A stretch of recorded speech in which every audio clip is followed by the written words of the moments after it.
இந்த மாதிரி சீனை நீங்க தமிழ்நாட்டுல எங்கேயுமே பார்த்திருக்க முடியாது. ஒரே ஒரு ஆலமரம். அந்த ஆலமரத்துல கிட்டத்தட்ட ஆயிரக்கணக்கான பழந்தின்னி வௌவால்கள் இருக்குது. ஒவ்வொன்னும் கிட்டத்தட்ட காகம் சைஸை விட பெருசு. ஆனா ஒரு கேள்வி, எதற்காக இந்த மரத்துல இவ்வளவு வௌவால்கள் இருக்குது? இதுங்களால விவசாயத்துல என்ன பலன்? இதுங்க இல்லாம போயிருச்சுன்னா என்ன நடக்கும்? இந்த வீடியோல டீடைல்டா பார்க்க போறோம். நான் மகிழன், உங்க வீட்டு பிள்ளை நினைச்சு என்ன ஒரு ஃபாலோ பண்ணிக்கோங்க. நான் ரீசெண்டா ஒரு மலைவாழ் கிராமத்துக்கு போயிருந்தேன். போற வழியில ஒரு பெரிய ஆலமரம் இருந்துச்சு. அந்த ஆலமரத்துல கிட்டத்தட்ட ஆயிரக்கணக்கான வௌவால்கள் இருந்துச்சு. கீழே போய் நின்ன உடனே பயங்கரமான சத்தம். அந்த இடத்துல மட்டும் எப்படி இவ்வளவு வௌவால்கள் இருக்குது? அதற்கு பின்னாடி பல காரணங்கள் இருக்குது. அதுல முதல் காரணம் பாதுகாப்பு. வௌவால்கள் பொதுவா பாதுகாப்பான இடத்தை தான் தேர்வு செய்யும். மனிதர்களுடைய தொந்தரவு அதிகமா இருக்க கூடாது. இந்த இடத்துல அப்படி ஃபீல் பண்றதுக்கான காரணம் என்ன? அங்க ஒருத்தர் கிட்ட நான் கேட்டேன். அவர் என்ன சொன்னாருன்னா, இந்த வௌவால்கள் இங்க பல வருடங்களா இருக்குது. இந்த ஊர் மக்களே இதற்கு தொந்தரவு பண்ண மாட்டாங்க. அதாவது பட்டாசு வெடிக்கிறது, அதிகமான சவுண்ட்ஸ் எழுப்புறது, இந்த மாதிரி எதுவுமே பண்ண மாட்டாங்க. அவங்களே பாதுகாக்கறாங்க அப்படின்னாரு. இரண்டாவது காரணம் ஆலமரம். ஆலமரம் பொதுவா பெரிய கிளைகளோட இருக்கும். அதிகமான நிழல்களை கொடுக்கும். பொதுவா குளிர்ச்சியை கொடுக்கும். அதுங்களால கிட்டத்தட்ட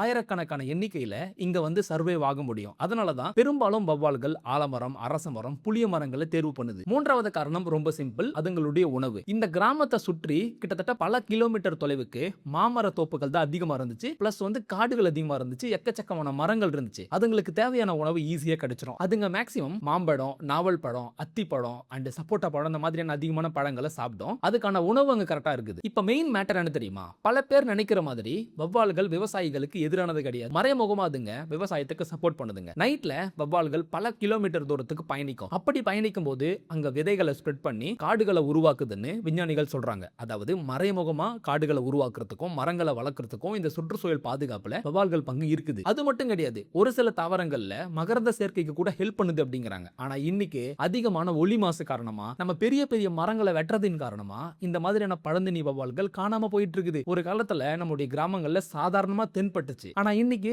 அதுங்க தென்படவே மாட்டேங்குது. எனக்கு அந்த மரத்தை பார்க்கறப்போ ஒரே விஷயம் தான் ஃபீல் ஆச்சு. எனக்கு, உங்களுக்கு அந்த மரம் ஒரு சாதாரண மரமா இருக்கலாம். ஆனா வௌவால்களுக்கு அதுங்களுடைய உலகமே அதுதான். ஏன்னா நாம என்ன நினைச்சிட்டு இருக்கோம், மனுஷன் இந்த பூமி ஃபுல்லாவே நம்ம கண்ட்ரோல், அது நமக்கு மட்டும் தான் இருக்கணும்னு. ஆனா அது பல்லாயிரக்கணக்கான உயிர்களுக்கு சொந்தமானது. அந்த விஷயம் எனக்கு இந்த சீனை பார்க்கும்போது புரிஞ்சுது. உண்மையிலேயே அது பார்க்கறதுக்கு நல்லா இருந்துச்சு. ஆனா அந்த ஊர் மக்கள் இன்னமும் அதை பாதுகாத்துட்டு வந்துட்டு இருக்காங்க. அது உண்மையிலேயே நல்ல விஷயம். இந்த லொகேஷன் எங்கத்தமா இருக்குது? வேலூர் மாவட்டத்துல காலாம்பட்டு அப்படிங்கிற ஒரு கிராமத்தில் இருக்குது. சோ அதற்கான எக்ஸாக்ட் லொகேஷன் வேணும்னா கமெண்ட் செக்ஷன்ல லொகேஷன் அப்படின்னு டைப் பண்ணுங்க. சோ நெக்ஸ்ட் வீடியோல நம்ம சீரிஸ்ல நம்ம பல பார்ட்ஸ் பார்த்துட்டு இருக்கோம். அந்த பார்ட் பார்க்க போறோம்.